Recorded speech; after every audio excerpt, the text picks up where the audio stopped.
मैले त नाम लेखाएको थिएन, आज बोल्नु पर्दैन होला भनेको नाम बोलाउनु भएकोमा। र आज 5 मिनट दिनुभएको छ, यो चाहिँ आजलाई पुग्छ। र यहाँ हिजो मैले चाहिँ संसदमा मैले आफूलाई माननीय जस्तो ठान्दिनँ। मैले भनिरहेको छु, म त विद्यार्थी हो भनिरहेको छु बाटोतिर भन्दाखेरि पनि। अनि यता आउँदाखेरि पनि बाटोमा कसैले भेट्यो भने स्कुल जान लागेको भन्छु। हिजो पढाइ भएन है, दुर्भाग्यवश।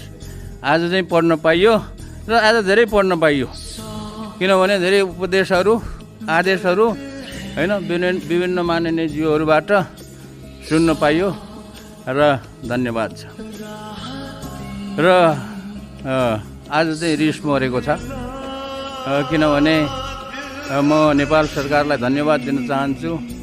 हिजोको समाचार अनुसार चाहिँ विज्ञान प्रविधि र नवप्रवर्धन मन्त्रालय भन्ने चाहिँ गठन गर्ने निर्णय गरेकोमा सरकारलाई चाहिँ म धेरै धन्यवाद दिन चाहन्छु। त्यहाँ एउटा कुरा छुटेको छ।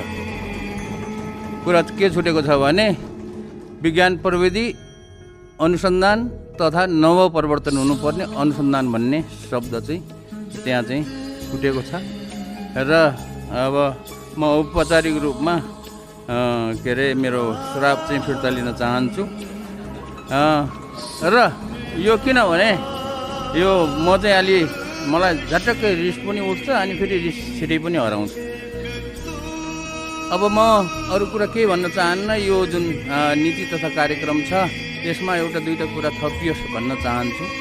र त्यो थप्ने कुरा चाहिँ के हो त भन्दाखेरि अब मन्त्रालय त गठन भयो, मन्त्रालय आफैले त काम गर्दैन। मन्त्रालय सञ्चालन गर्नुको लागि त्यसमा निश्चित बजेट चाहिँ आउनु पर्यो।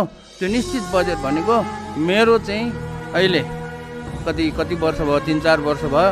मेरो अडान के छ त भन्दाखेरि पुँजीगत खर्चको 1% कोष।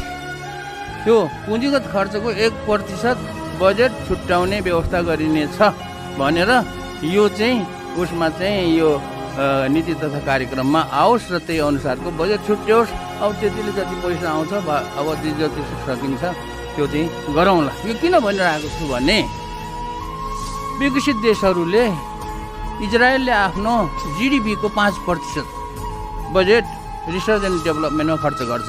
कोरियाले 4.5 यस्तै गर्छ। अनि विकसित मुलुकहरूले अमेरिकादेखि लिएर बेलायत, जर्मन, अरू जापान यिनीहरूले 3% जिडिपीको 3% खर्च गर्छ अनि उनीहरू विकसित भएको हो। हामीले जिडिपीको 1% पनि कल्पना गर्न सक्दैनौँ, किनभने जिडिपीको 1% के अरे